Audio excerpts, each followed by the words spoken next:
Olá pessoal, tudo bem com vocês? Olá pessoal, está começando mais um quadro Desmitificando o Mundo Capilar em Dose Dupla. Eu sou a Vivi Passos. Eu sou o Joctan Dias. E hoje vamos falar sobre alopecia androgenética feminina. Você sabia que mulheres também podem ter calvície? E atualmente esse quadro não é raro? O termo alopecia androgenética foi criado em 1960 para caracterizar a doença no homem. O primeiro estudo sobre formas clínicas da alopecia androgenética e sua graduação, tanto no homem como na mulher, foi feito em 1951 por Hamilton. O autor estudou 312 homens e 214 mulheres, todos entre 20 e 94 anos de idade, com algum grau de calvície, e elaborou pela primeira vez uma classificação para alopecia androgenética, a qual variou de grau 1 a 8, de acordo com a intensidade clínica da doença de cada um. Hamilton encontrou que 21% das mulheres adultas tinham o grau 1 de alopecia, que seria o couro cabeludo aparentemente normal em todas as idades após a puberdade. O grau 1 era mais comum em mulheres do que em homens. Já em 1963, publicaram um dos primeiros artigos que abordava a alopecia androgenética na mulher. E, inclusive, disseram que as condições básicas para o desenvolvimento da doença eram idade suficiente, ou seja, após a puberdade, estimulação androgênica e a predisposição genética. A primeira classificação dos graus de calvície na mulher foi feita, gente, em 1977 e determinou 3 graus. No grau 1, a mulher apresenta rarefação perceptível dos cabelos no alto do couro cabeludo, denominada região parietal, onde a linha que divide o cabelo fica um pouco mais larga, essa linha aqui, ó. Já no grau 2, já é possível ver com maior clareza uma rarefação mais acentuada, localizada na mesma região do grau 1. E no grau 3, a rarefação já abrange toda a região parietal. Esse padrão de alopecia recebeu a terminologia de alopecia androgenética, padrão difuso ou padrão feminino. Além da região parietal, ou seja, o topo da cabeça, que mostramos anteriormente, a alopecia androgenética pode se manifestar de uma forma difusa na região frontal e no vértice. Mas em casos mais raros, também pode afetar as regiões temporais ou todo o couro cabeludo. Isso é bem complicado e bem triste, né? E qual é a idade da manifestação da calvície? Bom, a calvície ela é descrita como uma doença própria do adulto. Entretanto, artigos recentes têm mostrado que a calvície pode ter um início muito precoce. Crianças pré-púberes já apresentam níveis razoáveis de hormônios androgênicos. Uma menina pré-púbere pode conter cerca da metade da quantidade de testosterona de uma menina na puberdade e 1/3 da quantidade de uma menina adulta. Impressionante, né, gente? Como o processo da calvície geralmente é muito lento e progressivo,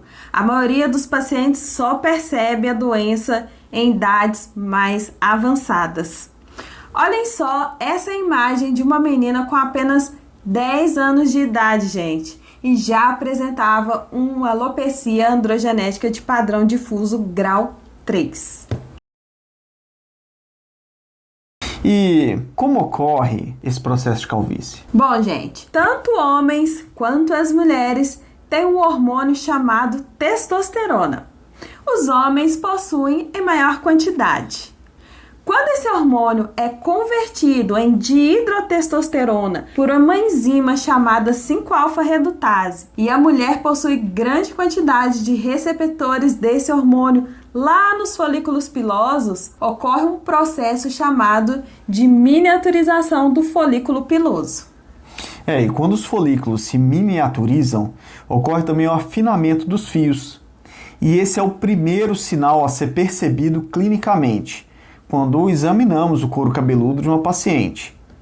É interessante também ressaltar que o ciclo biológico do cabelo continua normal, ou seja, a duração das fases telógena, que é a fase de queda, e a fase anágena, que é a fase de crescimento, continuam normais e os cabelos ficam com comprimentos também normais.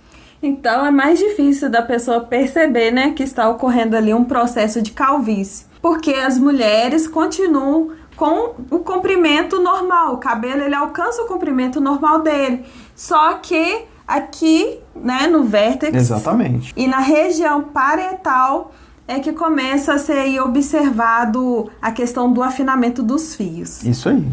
Bom, gente, embora possa parecer um pouco fácil a percepção do afinamento dos cabelos, na verdade não é tão fácil assim não, né? Não é tão fácil. Na verdade, necessita de uma atenção visual apurada e uma boa experiência clínica por parte do profissional para diferenciar das demais alopecias que existem. Verdade, gente.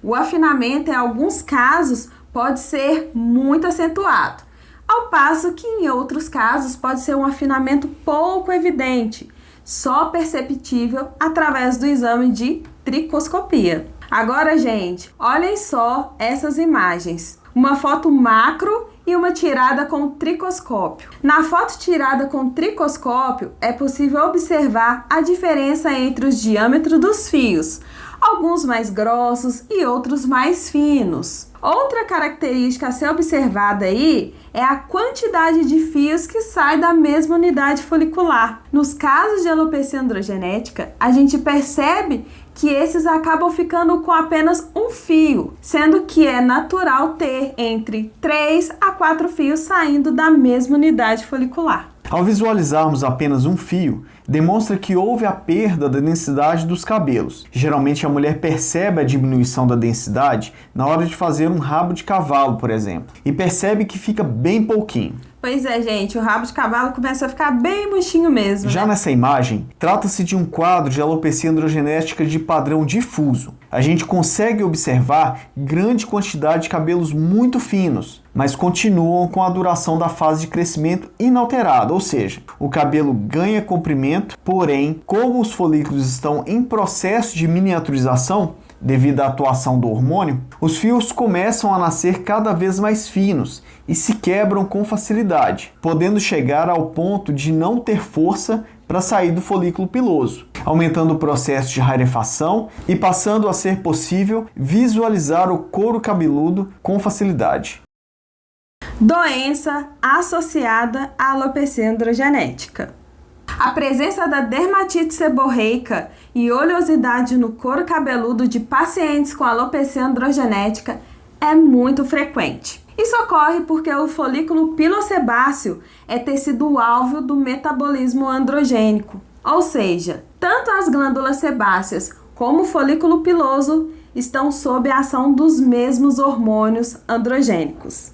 Cientistas finlandeses encontraram grandes quantidades de hormônios androgênicos ativos nas secreções sebáceas do couro cabeludo e sugeriram a hipótese desta oleosidade ser um depósito natural de hormônios, servindo como um forte agravante da doença. Além da dermatite seborreica, sabemos que 70% das pacientes com alopecia androgenética apresentam um grau de processo inflamatório no couro cabeludo, né? Então, gente, para ficar bem claro, no quadro de alopecia androgenética temos a diminuição da densidade capilar, grande diferença no diâmetro dos cabelos, atrofia do folículo piloso, processo inflamatório e também pode apresentar dermatite seborreica. É bem complicado, né? E o tratamento, como é feito? O tratamento, ele deve visar bloquear a atuação do hormônio, o hormônio lá nos folículos pilosos, combater o processo inflamatório e a hiperprodução de sebo, que acaba agravando o quadro. E como a gente consegue fazer tudo isso? Através da terapia capilar, é possível realizar todo esse processo de tratamento. Contamos com recursos que atuam diretamente na base do folículo piloso. Como exemplo, a fotobioestimulação, tônicos que contêm ativos bloqueadores do hormônio, além de técnicas com óleos essenciais. É importante ressaltar que, como a atuação desse hormônio é constante, o tratamento deve ser tanto na clínica quanto em casa. E aí, gente, como cada pessoa apresenta suas individualidades, é necessário estudar caso a caso, né? Pra gente poder definir o melhor tratamento. Exatamente. Então, gente, chegamos ao final de mais um vídeo. Se você ficou com alguma dúvida, deixa aí nos comentários. Também pode nos chamar lá no nosso Instagram. É esse que está aparecendo aí, ó, na telinha para vocês. Isso mesmo. Será um prazer esclarecer todas as dúvidas. Não esquece de deixar o seu gostei aí pra gente e de se inscrever aqui no canal se ainda não for inscrita ou inscrito, tá? Deixe sugestões de vídeos aí também, como tema para os próximos vídeos. Muito obrigada por ter assistido até aqui. Beijos e fui! Tchau!